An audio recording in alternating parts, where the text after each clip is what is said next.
Nyanyuka, twende chumbani ukalale. Ulitaka chumba, hicho kitanda, nimekuachia kila kitu. Sawa, nenda kalale, ufurahie na roho yako. Maana unahisi mimi nikilala hata pale chini na kubana. Kwa hiyo nimeamua kujimuvuzisha hapa sebleni ili nisikusumbue na roho yako. Naomba ukapumzike, usinigasi. Wewe mshenzi wewe. Wewe. Unajua wewe nikikuchekea wewe utakuja kunipanda kichwani wewe. Nimeshakuona. Nimejaribu kujishusha kadri ya uwezo wangu ili niweze kufanya yale yote yaliyo mema, nionekane mwanaume bora na mwanaume mwema humu ndani. Lakini imeshindikana. Mwisho siku mnaniletea mapicha humu ndani, mambo yasiyoeleweka. Sasa nimechoka kukulea kizembe. Sasa na kuamuru kama mume wako, nyanyua miguu yako twende chumbani au toka nje. Toka ndani kwangu. Msubiri kwanza. Unajua sasa hivi ni saa ngapi?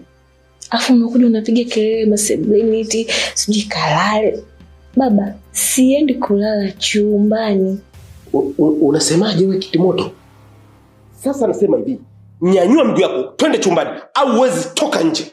Nitoke nje kwako? Kwa mimi hapa sio kwangu. Sasa sikiliza, nje siendi na chumbani siingii kulala. Ninalala hapa kwenye kochi. Unanijibu mimi hivyo? Unanijibu mimi hivyo tani? Wewe mpumbavu nakwambia. Martin, nyanyuka.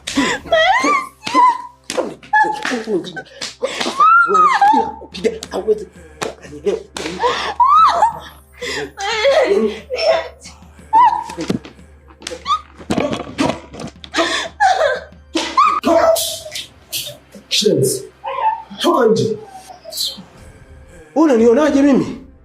Yaani mwanamke unanichukuliaje mimi? Yaani ndani kwangu nikubembeleze. Nimekulea leo wewe mpumbavu mshenzi wewe. Nimeona wewe sasa utakuja kunipanda kichwani. Mshenzi nini? Yaani ndani kwangu mimi nikubembeleze kama vile nambembeleza malaika. Hivi wewe nimekuoa au umenioa? Mwanamke mshenzi kiasi hiki. Nimejaribu kujishusha niwe mwanaume mwema humu ndani, lakini bado kila siku. Sasa nitakupeleka ninavyotaka mimi, sio unavyotaka wewe. Mshenzi wewe.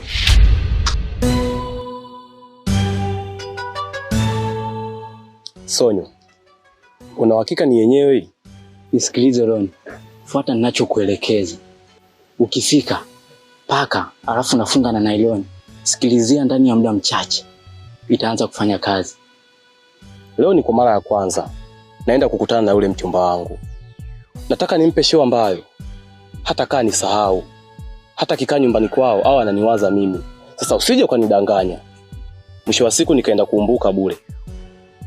Nisikilize mimi, hivyo ndo vitu vyangu. Hilo ndo nilaitwa vumbi la Kongo. Basi poa ndugu yangu, mimi nashukuru. Acha nikaifanyie.